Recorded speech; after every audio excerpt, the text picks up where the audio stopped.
Si te digo que hace 3 semanas mi vida era perfecta, te estaría mintiendo un poco. No era perfecta, pero sí, funcional. Tenía una rutina. Me llamo Lucía, tengo 36 años y vivo en Valencia con mi marido, Diego, desde hace 8 años. Diego es ese tipo de hombre tranquilo, predecible, constante. Es ingeniero, le gusta leer novelas históricas y todas las mañanas prepara café con leche sin azúcar, aunque yo se lo pido con azúcar desde hace años. Un desastre en los detalles, pero buena persona. Trabajamos mucho los dos. Él en su empresa de energía renovable, yo como directora de recursos humanos en una compañía de moda que, paradójicamente, me exige ir vestida como si fuera a una pasarela todos los días. A veces bromeamos diciendo que tenemos un matrimonio por contrato. Él aporta la estabilidad emocional y yo el caos creativo. En algún momento eso nos funcionó. No sé bien cuándo empezó a dejar de hacerlo. Todo comenzó a tambalearse el lunes antes del Puente del Pilar. Me desperté temprano, como siempre, y noté que Diego no estaba en la cama. A veces se levanta antes para leer o mirar cosas de trabajo, pero esa mañana estaba en la cocina, vestido como si fuera a salir. A las 7 de la mañana. Le pregunté si tenía alguna reunión y me dijo, sin levantar la vista del móvil, que tenía que ir a revisar unas instalaciones a Gandía. No es raro, su trabajo lo lleva a muchos sitios. Pero esa mañana, algo se me clavó en el pecho. Una duda. No sé por qué. Creo que ahí empezó todo. Una sospecha pequeñísima. Como una astilla. Lo curioso es que esto no va de él. Esta historia va de mí. De cómo, en cuestión de semanas, pasé de ser la esposa trabajadora que lo tiene todo bajo control a la mujer que se sienta en un banco del río Turia preguntándose por qué hizo lo que hizo. ¿Por qué, cuando todo se podía haber arreglado, yo elegí estropearlo más? El viernes de esa misma semana conocí a Miguel. Estábamos organizando un evento interno de liderazgo femenino, sí, ironías de la vida, y él era uno de los ponentes invitados. Psicólogo organizacional, de Madrid, ojos verdes, sonrisa fácil. Me hizo una pregunta durante la cena de bienvenida, ¿y tú, qué haces cuando nadie te ve? La pregunta me descolocó tanto que solo pude reírme. Creo que ahí fue cuando empecé a sentirme viva por primera vez en meses. No pasó nada esa noche. No físicamente. Pero sí algo dentro de mí. Algo que me hizo volver a casa, mirar a Diego dormido en el sofá con la tele encendida, y sentir que mi vida era un abrigo que ya no me quedaba bien. Esa noche soñé con Miguel. No con su cuerpo. Con su voz. Su forma de mirarme. Su pregunta. La semana siguiente empecé a buscar excusas para llamarlo. Un informe, una sugerencia, un comentario tonto sobre el evento. Y él me seguía el juego. Era peligroso desde el principio. Lo sabía. Pero también sabía que algo dentro de mí quería cruzar esa línea. Lo deseaba. No fue premeditado. No me desperté una mañana pensando voy a engañar a mi marido. Fue gradual. Como cuando metes los pies en el mar en octubre y te dices solo hasta los tobillos. Y sin darte cuenta, estás nadando a toda velocidad en un agua helada y desconocida. A los pocos días, Diego empezó a sospechar. Nada concreto. Solo mis silencios, mis miradas al móvil, las sonrisas tontas. No dijo nada, pero yo lo notaba. Y, en vez de sentir culpa, me sentía justificada. Como si por primera vez me estuviera dando permiso a hacer algo más que su esposa.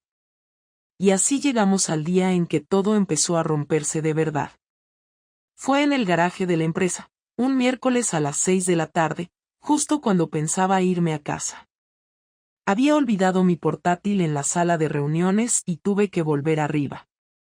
Al bajar, con las luces del garaje aún medio apagadas, escuché risas. Voces apagadas.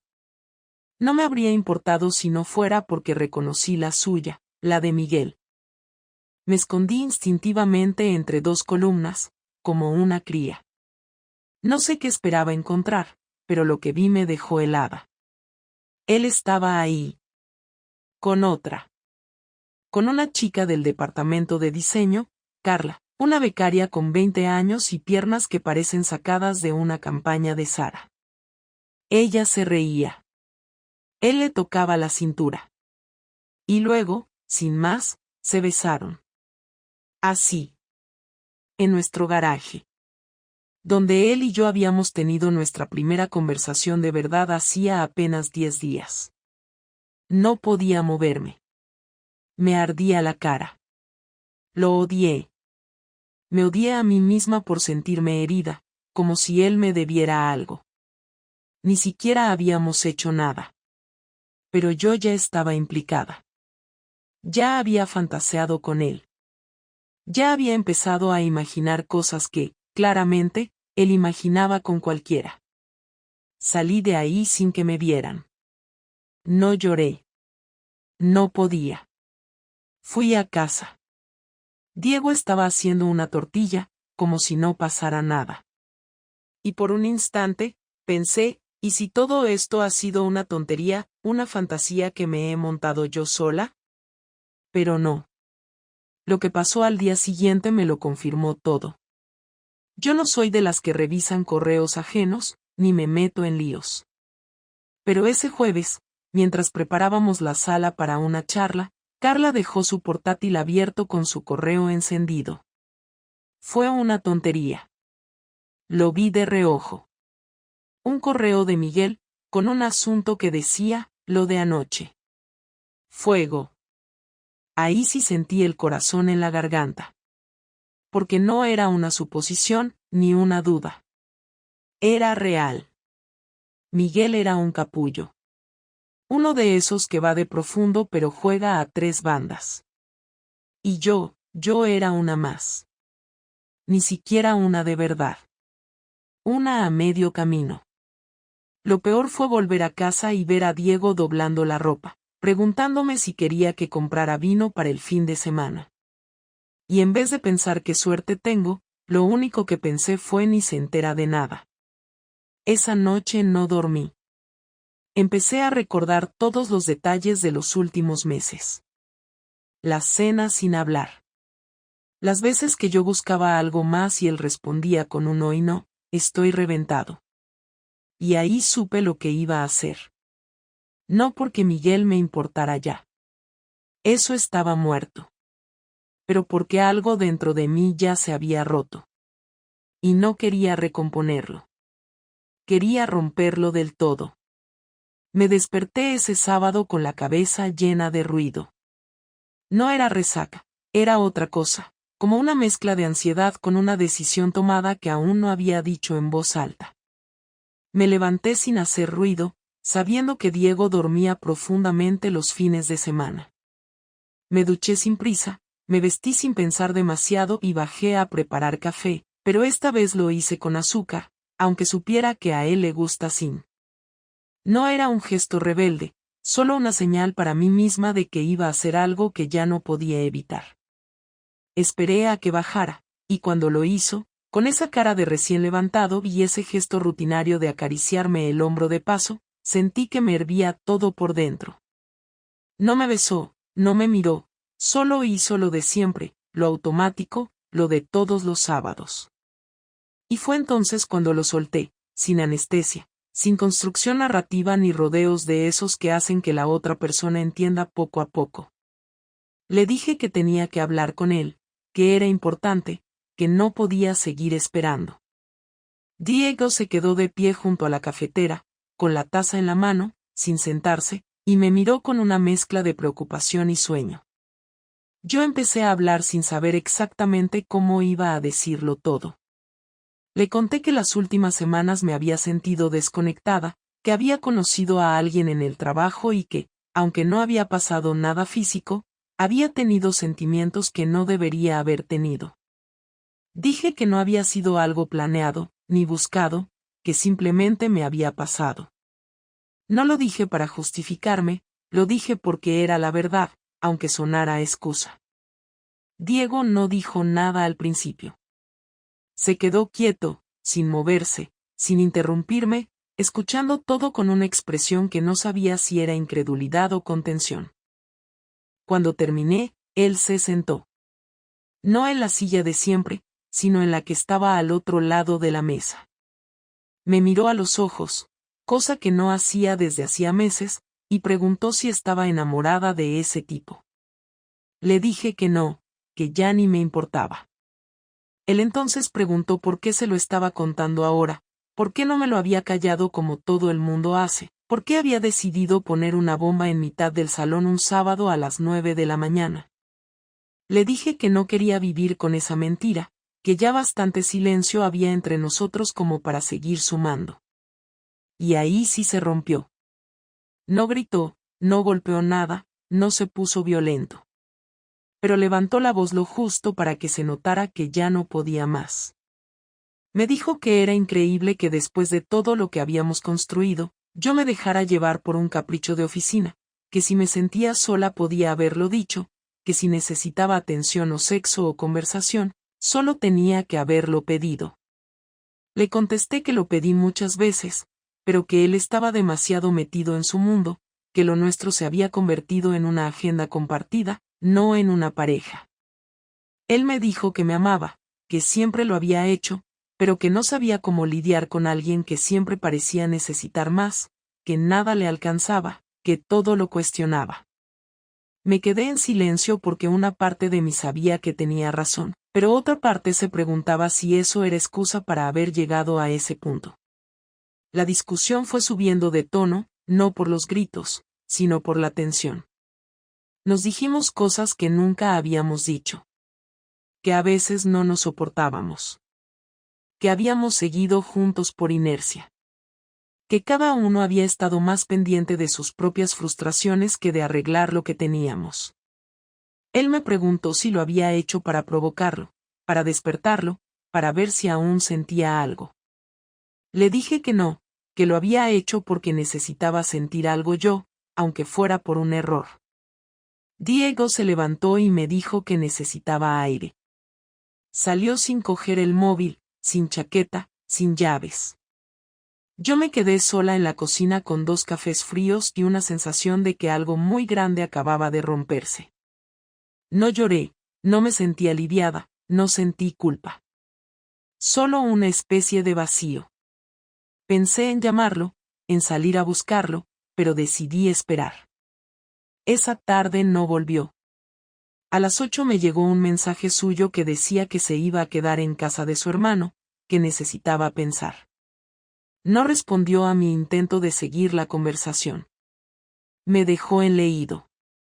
Pasé esa noche sola en casa, sin televisión, sin música, sin distraerme con nada.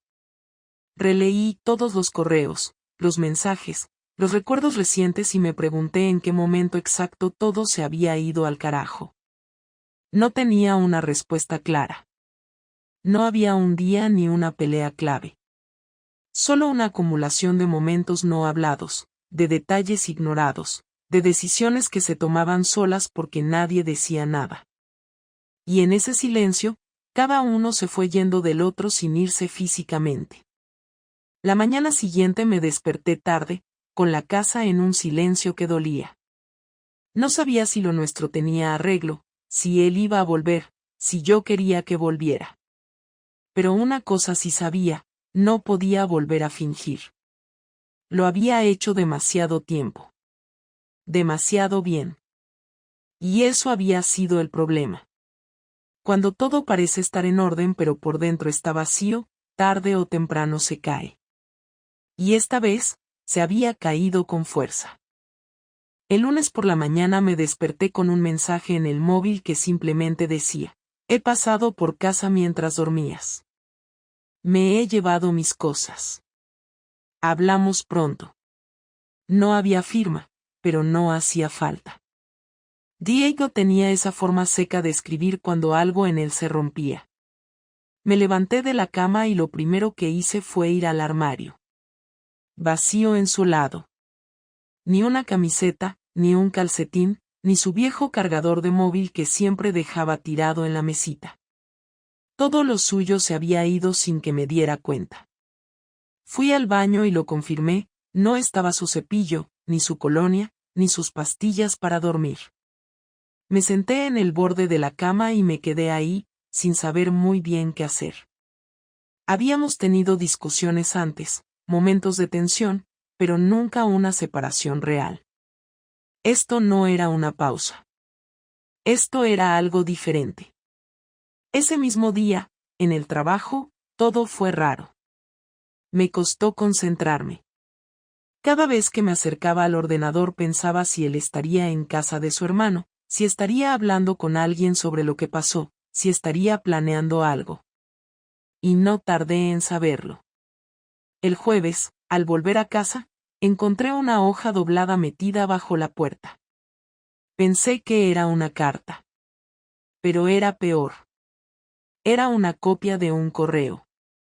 Un correo interno de la empresa, enviado desde una cuenta anónima, dirigido a recursos humanos, informando de que la directora del área había mantenido una conducta poco ética con un proveedor externo durante un evento corporativo. Miguel. Me quedé helada. Era evidente que ese mensaje no era una denuncia casual. Alguien había querido hundirme desde adentro. Alguien que sabía exactamente cómo golpear. No tardé en confirmar que Diego había sido el autor. Usó una cuenta nueva, sin nombre, pero la IP estaba vinculada a la conexión de su hermano.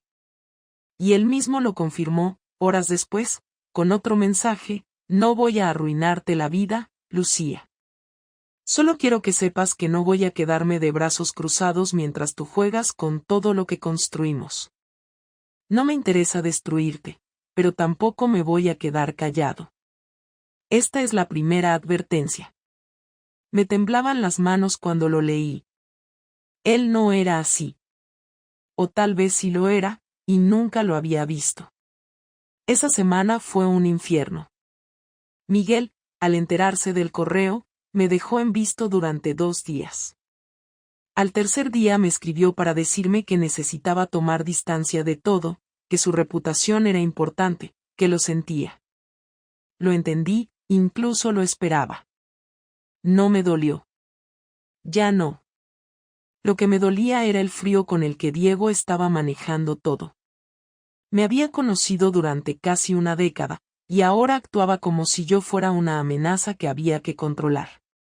Cambió las contraseñas de nuestras cuentas bancarias conjuntas, desactivó las tarjetas adicionales, canceló las suscripciones compartidas. No dejó nada al azar.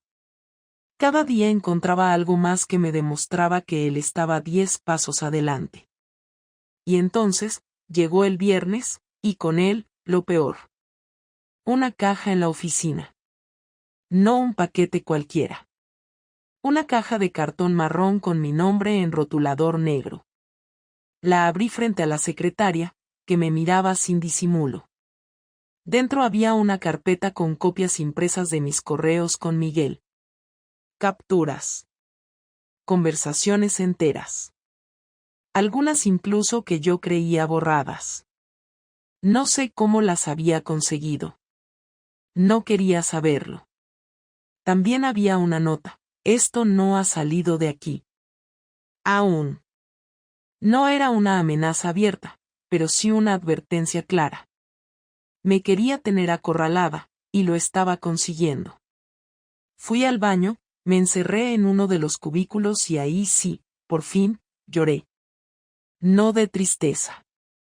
De rabia. De sentir que todo se me escapaba. Esa noche lo llamé.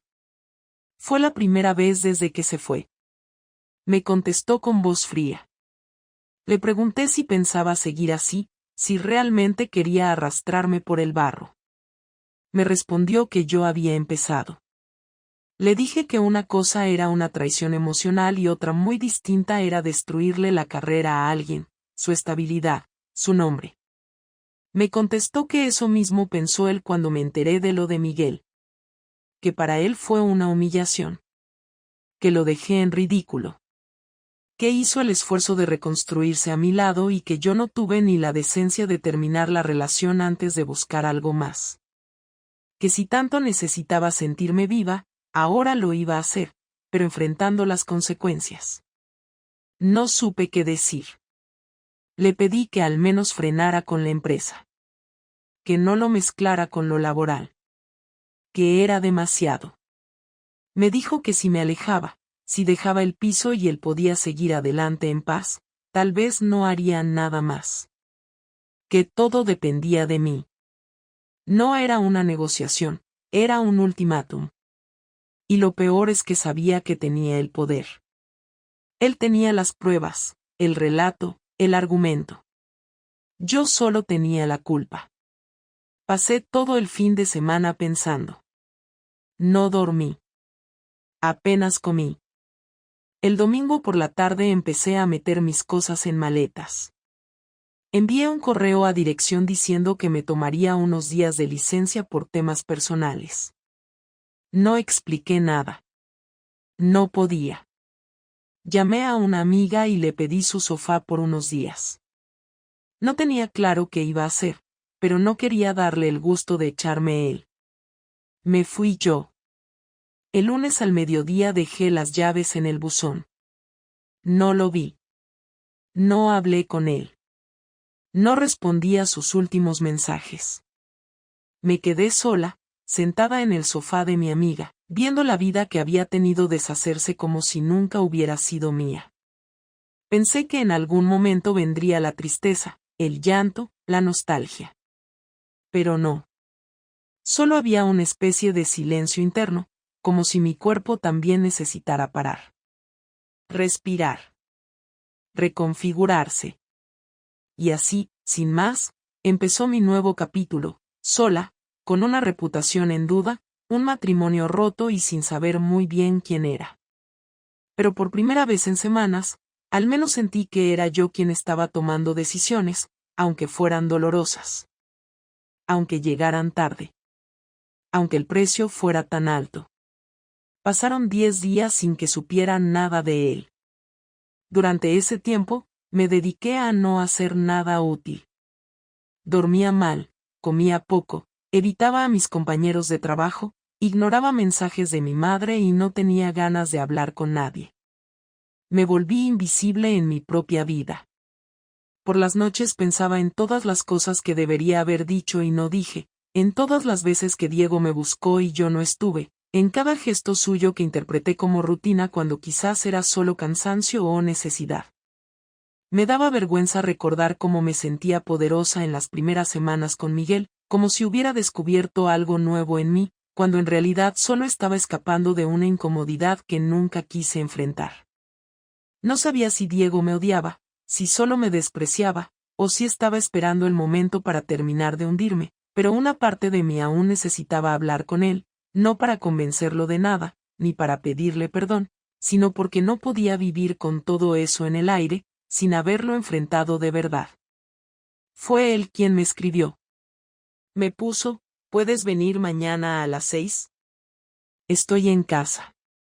No puso más. No usó signos de pregunta.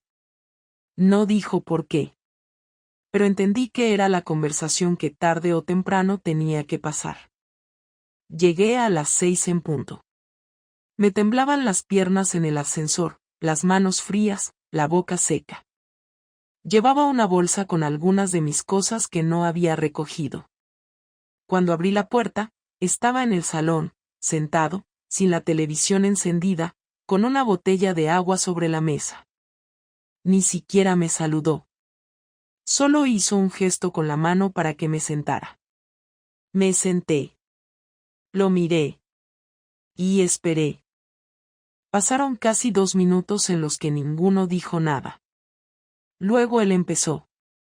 Me dijo que no me había llamado antes porque no sabía si era capaz de tener esta conversación sin insultarme o perder el control. Que necesitaba procesar lo que pasó desde su lado. Que por mucho que le doliera, No iba a permitirse quedar como un tonto que lo aguantaba todo. Me dijo que nunca imaginó que yo pudiera hacer algo así, no por el engaño en sí, sino por la manera en que lo manejé, como si no tuviera importancia. Me preguntó si alguna vez pensé en él durante esas semanas, si alguna noche, cuando volvía a casa después de hablar con Miguel, sentía algo más que nervios. Le dije que sí. Que pensaba en él todo el tiempo. Que no sabía cómo apagar la culpa. Que me odiaba por lo que estaba haciendo, pero también sentía que no podía parar. Él se rió, una risa seca, como de burla, y dijo que eso era lo peor, que él me habría perdonado una aventura rápida, una estupidez, pero que el hecho de que fuera emocional lo dejaba sin espacio para entender nada. Yo le dije que no lo justificaba, pero que sentía que lo nuestro llevaba muerto mucho tiempo. Que llevábamos meses evitando el contacto, sin hablar de lo importante, sin tocarnos, sin mirarnos de verdad. Que no lo culpaba solo a él, que yo también me alejé, pero que la vida juntos se nos había convertido en una lista de tareas, no en una relación. Él asintió, dijo que tal vez era verdad, que él también lo notaba, pero que no se fue porque aún quería que funcionara, que pensaba que estábamos en una mala racha y que pasarían los días y las cosas volverían a su sitio. Me preguntó si pensaba que había arreglo para nosotros. Tardé en responder. No quería decir lo primero que se me pasara por la cabeza. Al final le dije que no lo sabía. Que algo se había roto y no sabía si tenía arreglo. Que sí me importaba, que no era indiferencia lo que sentía, pero que tal vez era tarde. Que no quería volver solo por miedo o culpa. Él dijo que pensaba igual. Estuvimos callados otro rato. Me preguntó si seguía viendo a Miguel. Le dije que no. Que ni siquiera me respondía a los mensajes. Que había desaparecido. Diego solo dijo normal, sin énfasis, sin sarcasmo. Me dijo que no pensaba hacer nada más contra mí, que no iba a hundirme profesionalmente ni a exponerme. Que la caja, los correos, las advertencias, todo eso había sido su forma de vomitar la rabia. Que ahora ya no quería venganza. Que solo quería salir de esto con algo de dignidad. Le dije que se lo agradecía, pero que no esperaba ni clemencia ni comprensión. Que si quería hacerme pagar, estaba en su derecho. Me miró como si le sorprendiera mi respuesta. Me preguntó si pensaba seguir en ese piso. Le dije que no. Que estaba buscando algo más definitivo. Que quería irme de la ciudad por un tiempo.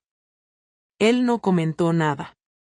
Me preguntó si había alguien más. Le dije que no. Que no había espacio ahora mismo para nadie más. Que estaba rota y lo sabía. Me preguntó si me arrepentía. Le dije que sí, pero no solo del engaño. Me arrepentía de todo lo que no hicimos antes de llegar a eso.